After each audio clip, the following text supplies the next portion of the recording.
गाड़ियां ठीक करने वाले मैकेनिक ने दुनिया के अमीर तरीन इन्वेस्टर्स को 1 अरब यूएस डॉलर्स का चूना लगा दिया, जो कि करीब 8,500 करोड़ रुपए बनते हैं। ये काम उसने अमेरिका जैसे मुल्क में रहकर खुल्लम खुल्ला करने की हिम्मत की। ना ही वो उधार लेकर भागा और ना ही उसने कोई बैंक डकैती की, बल्कि ये सारे पैसे उसने सोलर पैनल्स बेचकर हासिल किए। उसकी प्लानिंग इतनी खतरनाक थी कि दुनिया के बड़े बड़े इंडस्ट्रियलिस्ट भी उसके जाल में फंस गए। पर आखिर उसने ऐसा भी क्या कर दिया?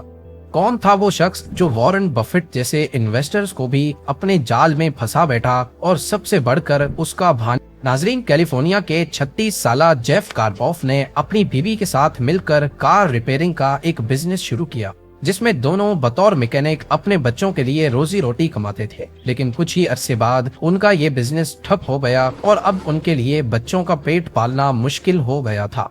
जेफ के जहन में अमीरी का भूत सवार था, लिहाजा वो अपना ख्वाब पूरा करने के लिए हर वक्त कुछ ना कुछ करता रहता। लेकिन नाकामी हमेशा उसका मुकद्दर बनी रही। जब उसकी फाइनेंशियल कंडीशन बहुत पतली हो गई तो उसने ड्रग्स बेचना शुरू कर दी ताकि अपने बच्चों का पेट पाल सके। धीरे धीरे उसके ऊपर कर्जा चढ़ने लगा, घर का रेंट और दीगर बिल्स अदा करना मुश्किल होने लगे और ड्रग्स बेचकर ये सब करना भी उसे कोई अच्छा ऑप्शन नहीं लगता था। इसीलिए वो नौकरी ढूंढने की कोशिश करने लगा। आखिरकार उसे एक सोलर पैनल सेल्समैन की जॉब मिल गई। वो सोलर पैनल सेल करने के लिए दिन भर लोगों से मीटिंग्स करता और इसी वजह से उसे लोगों का फीडबैक जानने का मौका मिलता रहता। कुछ ही अरसे के बाद उसने रियलाइज किया कि लोग सोलर पैनल्स खरीदने में इंटरेस्टेड तो हैं, लेकिन उनको खौफ है कि उनके सोलर पैनल्स कहीं चोरी ना हो जाए। जेफ कार्पोफ इसी खौफ को खत्म करके बहुत सारा पैसा बना सकता था, क्योंकि अब उसे एक सॉलिड आइडिया मिल चुका था। उसने सोचा कि क्यों ना कुछ ऐसा किया जाए जिससे लोगों के सोलर पैनल्स महफूज बनाए जा सके। अगर इन पैनल्स को किसी ट्रक या ट्रेलर पर फिक्स कर दिया जाए और दिन भर इस्तेमाल करने के बाद रात को उन ट्रक्स को महफूज मकाम पर पार्क कर दिया जाए तो ये एक अच्छा ऑप्शन हो सकता है। प्लान तो बहुत अच्छा था, लेकिन एक मसला था कि जेफ कार्पोफ पढ़ा लिखा नहीं था, यानी इस प्लान को कैसे कामयाब बनाना है इसकी टेक्निकल नॉलेज उसके पास नहीं थी। लिहाजा उसने अपने ब्रदर इन लॉ को कांटेक्ट किया, जो कि एक मैकेनिक था। कुछ अरसे की मेहनत के बाद दोनों ने एक मोबाइल सोलर जनरेटर तैयार कर लिया। ये एक फ्रेम पर मुश्तमिल था जिसके नीचे टायर्स लगे हुए थे और इस फ्रेम के ऊपर सोलर पैनल्स को फिक्स किया गया था। सोलर पैनल्स यूज करने के बाद इनको दोबारा लॉक करके महफूज जगह पर पार्क किया जा सकता था। दूसरी जानिब पोर्टेबल डीजल जनरेटर्स भी मार्केट में मौजूद थे और वो भी जेफ कार्पोफ के आइडिया की तरह ही काम करते थे। बस फर्क इतना था कि जेफ सोलर एनर्जी का इस्तेमाल कर रहा था। पोर्टेबल जनरेटर्स की मार्केट 3 अरब यूएस डॉलर्स थी। इस मार्केट का मुकाबला कैसे करना है या लोगों को डीजल जनरेटर से सोलर जनरेटर की तरफ कैसे राग़िब करना है, इसके बारे में ना ही जेफ को कोई आइडिया था और ना ही उसके ब्रदर इन लॉ को। लेकिन किस्मत उन पर मेहरबान थी। उनकी कार रिपेयर शॉप पर वॉटसन नामी एक कस्टमर आया करता था, जो कि खुद एक सॉफ्टवेयर प्रोफेशनल था। जब उसे जेफ की इन्वेंशन के बारे में पता चला तो उसने उन्हें एक कंपनी बनाने की ऑफर की। कंपनी का नाम डीसी सोलर रखा गया और इसमें वॉटसन और उसकी टीम भी शामिल हो गई, जो कि मार्केटिंग का डिपार्टमेंट संभालने लगे। सबसे पहले आम पब्लिक को टारगेट करने के बजाय उन्होंने बड़ा काम करने का सोचा। उन्होंने सबसे पहले हॉलीवुड को टारगेट किया, क्योंकि उस वक्त मूवी सेट पर डीजल जनरेटर्स इस्तेमाल किए जाते थे जो कि बहुत शोर पैदा करते, और इस कंडीशन में डीसी सोलर कंपनी के मोबाइल सोलर जनरेटर्स एक अच्छा ऑप्शन हो सकते थे। उनका प्लान कामयाब हो रहा था और कई बड़ी फिल्म्स के सेट पर इनके सोलर पैनल्स इस्तेमाल होने लगे। 2009 में मशहूर अमेरिकन एक्टर और फिल्म प्रोड्यूसर ने इन सोलर पैनल्स की तस्वीर अपने फेसबुक अकाउंट से भी शेयर की और ये कंपनी के लिए एक बड़ी प्रमोशन थी। दूसरी जानिब जेफ मुख्तलिफ बिजनेसमैन से मिलने लगा और अपना एक नेटवर्क बनाने लगा। वो पब्लिक गैदरिंग में भी अपनी कंपनी के बारे में बताए बिना नहीं रहता था और देखते ही देखते जेफ ने world famous law firm Nixon Peabody से हाथ मिला लिया। इस दौरान अमेरिकन कांग्रेस ने एक कानून पास किया जिसमें वैल्यू ऑफ इन्वेस्टमेंट पर टैक्स क्रेडिट को 3 गुना कर दिया गया, जिसका मतलब था कि जो भी कारोबार अपने लिए सोलर पैनल्स खरीदेगा उसे 30% पैसे वापस किए जाएंगे। यानी अगर कोई भी कंपनी सोलर टेक्नोलॉजी को खरीदने के लिए जितनी भी इन्वेस्टमेंट करेगी, उसका 30% उसे हुकूमत अदा करेगी। ये कंपनीज के लिए डबल मुनाफा था। सोलर पैनल से वो बिजली की कॉस्ट भी बचा सकते थे और 30% हुकूमत से भी ले सकते थे। गवर्नमेंट के इस धमाकेदार ऑफर के साथ ही जेफ की कंपनी डीसी सोलर भी एक नया पैकेज मार्केट में ले आई, जिसमें कहा गया कि अब कोई भी कंपनी उनसे सोलर पैनल्स सिर्फ 30% एडवांस देकर खरीद सकती है और बाकी का 70% वो किस्तों में अदा कर सकते हैं। डीसी सोलर की ऑफर इतनी धमाकेदार थी कि कोई भी उसे मना नहीं कर सकता था, क्योंकि सपोज करें कि 1 लाख रुपए के सोलर पैनल्स हैं, जिसका 30% यानी 30,000 रुपीज अदा करके डीसी सोलर से पैनल्स बुक करवाए जा सकते थे और वही 30% गवर्नमेंट उनको कैश बैक की सूरत में वापस करेगी।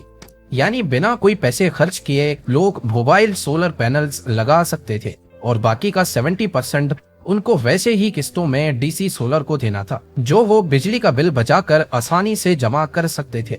ये एक विन विन सिचुएशन थी। इसके चलते डीसी सोलर का नेटवर्क तेजी से बढ़ने लगा। 2011 में जेफ एक बेसबॉल मैच देखने के लिए स्टेडियम में मौजूद था, जब अचानक उसको मैसेज मिला कि मशहूर पेंट कंपनी शेरविन विलियम्स ने 192 मोबाइल सोलर जनरेटर्स का ऑर्डर किया है। ये जेफ का सबसे बड़ा ऑर्डर था, जिसकी कुल रकम $29 मिलियन थी। इसके अलावा एक अमेरिकन बैंक टैक्स रिडक्शन और जॉब क्रिएशन पर काम कर रहा था और वो डीसी सोलर के साथ मिलकर काम करने की ख्वाहिश रखता था। जेफ ने नकली डॉक्यूमेंट्स तैयार करवाए और फेक स्टैटिस्टिक्स के जरिए अमेरिकन बैंक को ये भरोसा दिलाया कि सोलर जनरेटर्स की डिमांड बहुत ज्यादा हो रही है, जिससे वो अमेरिकन बैंक को कन्विंस करने में कामयाब हो गया और वो अमेरिकन बैंक डीसी सोलर का पहला फाइनेंशियल पार्टनर बन गया। अमेरिकन बैंक का प्लान था कि वो अगले चंद सालों में डीसी सोलर से सोलर जनरेटर्स खरीदकर लोगों को लीज पे दिया करेंगे, जिससे लोगों पर टैक्स और इलेक्ट्रिसिटी बिल्स का दबाव कम होगा। यहाँ तक सब कुछ ठीक चल रहा था और इसमें कुछ भी एबनॉर्मल नहीं था, लेकिन यहाँ से आगे मामला बिगड़ना शुरू हो गया। जो सोलर जनरेटर्स मूवी सेट्स पे इंस्टॉल किए गए थे, उनमें प्रॉब्लम आने लगी और वो बार बार बंद हो जाते थे और ऐसा होना ही था, क्योंकि जेफ और उसके ब्रदर इन लॉ ने बगैर किसी नॉलेज के इनको तैयार किया था। और हैरानकुन बात यह कि अक्सर इंफॉर्मेशन के लिए वो गूगल इस्तेमाल किया करते थे। धीरे धीरे सभी सोलर जनरेटर मालिकान की तरफ से कंप्लेंट्स आने लगी और जब सोलर जनरेटर्स बंद हो जाते तो उन्हें फिर से डीजल जनरेटर्स का सहारा लेना पड़ता था। जेफ, जो कि असल में एक आम आदमी था, जब उसके पास इतनी पैसों की रेल पेल होने लगी तो वो अयाशी में पड़ गया। उसका ध्यान काम से हट गया और उसने झूठ का सहारा लेना शुरू कर दिया। पेंट कंपनी शेरविन विलियम्स के पैनल्स की तैयारी भी जारी थी, लेकिन स्लो स्पीड की वजह से सिर्फ पहली रो वाले पैनल्स तैयार हुए थे और डेडलाइन गुजर चुकी थी। धोखा देने के लिए पिछले वाले पैनल्स को सिर्फ नट बोल्ट्स की मदद से जोड़ दिया गया, जबकि हकीकत में पिछली रो वाले पैनल्स काम नहीं कर रहे थे। लेकिन जेफ अपनी अयाशी में मसरूफ था। उसने एक नया घर और नई गाड़ी भी खरीद ली।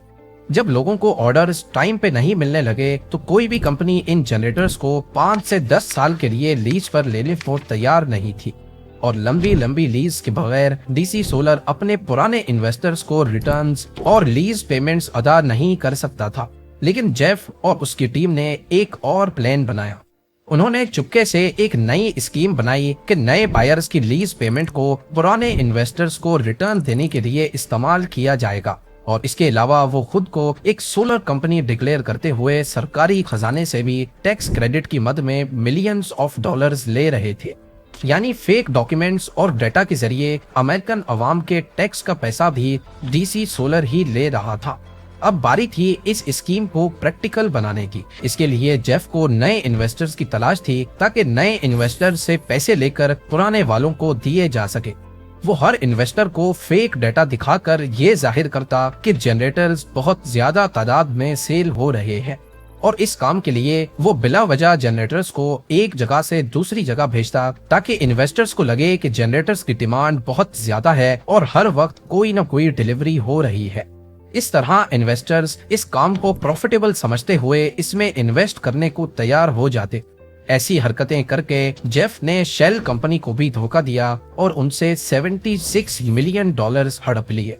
2014 में IRS इंटरनल रेवेन्यू सर्विस ने कंपनी की जांच पड़ताल की कोशिश की तो DC सोलर के लीगल रिप्रेजेंटेटिव ने हर तरह से IRS को मुतमईन किया और DC सोलर को बचा लिया।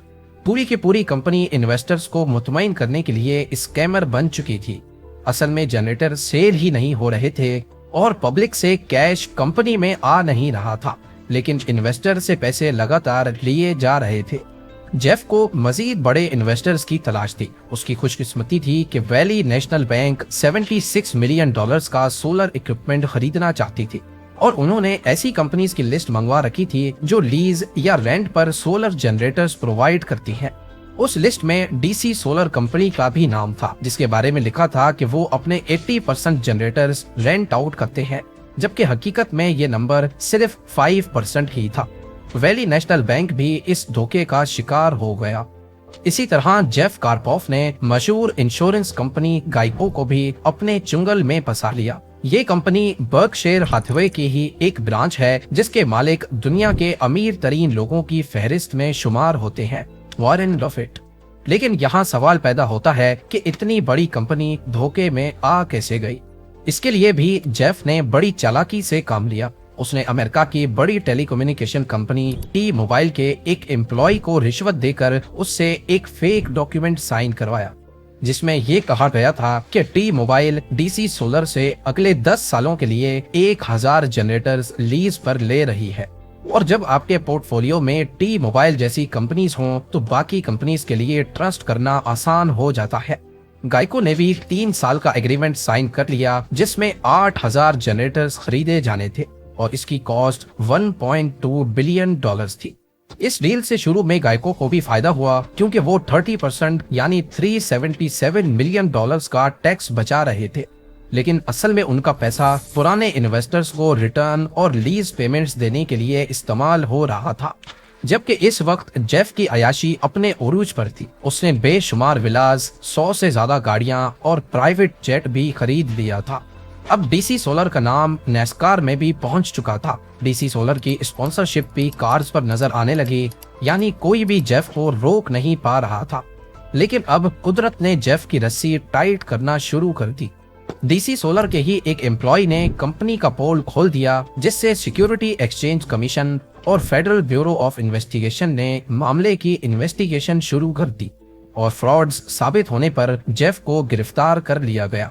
इन्वेस्टिगेशन में मालूम पड़ा कि जेफ कार्पोफ सोलर जनरेटर्स बेचने की आड़ में पॉन्जी स्कीम चला रहा था, यानी नए इन्वेस्टर से पैसे लेकर पुराने वालों को दे रहा था। और इस किस्म की पॉन्जी स्कीम्स सिर्फ शुरू के ही कुछ सालों तक चलती हैं, लेकिन जैसे ही नए इन्वेस्टर्स आना कम हो जाते हैं तब असल मसला शुरू होता है। इस कंडीशन में कंपनी रातों रात भाग जाती है या फिर कंपनी के मालिकान पकड़े जाते हैं। जेफ कार्पोफ ने अमेरिका जैसे मुल्क में रहते हुए बड़ी बड़ी कंपनीज के साथ $1 बिलियन की पॉन्जी स्कीम चलाई। उन्होंने टोटल 17,000 सोलर जनरेटर्स बनाए थे, लेकिन सिर्फ कागजों में, और इन्वेस्टर्स को जाली GPS ट्रैकर दिखाए जाते थे कि देखें हमारे इतने सोलर जनरेटर्स मार्केट में चल रहे हैं। जबकि इन्वेस्टिगेशन में मालूम पड़ा कि वो GPS ट्रैकर्स असल में जनरेटर्स पर नहीं बल्कि मुख्तलिफ लोकेशंस पर जमीन में दफनाए गए थे। 9 नवंबर 2021 जेफ कार्पोफ को 30 साल की सजा सुनाकर जेल भेज दिया गया। इसके साथ साथ इसकी बीवी और 5 और लोगों को भी इसी स्कीम के साथ ताल्लुक रखने पर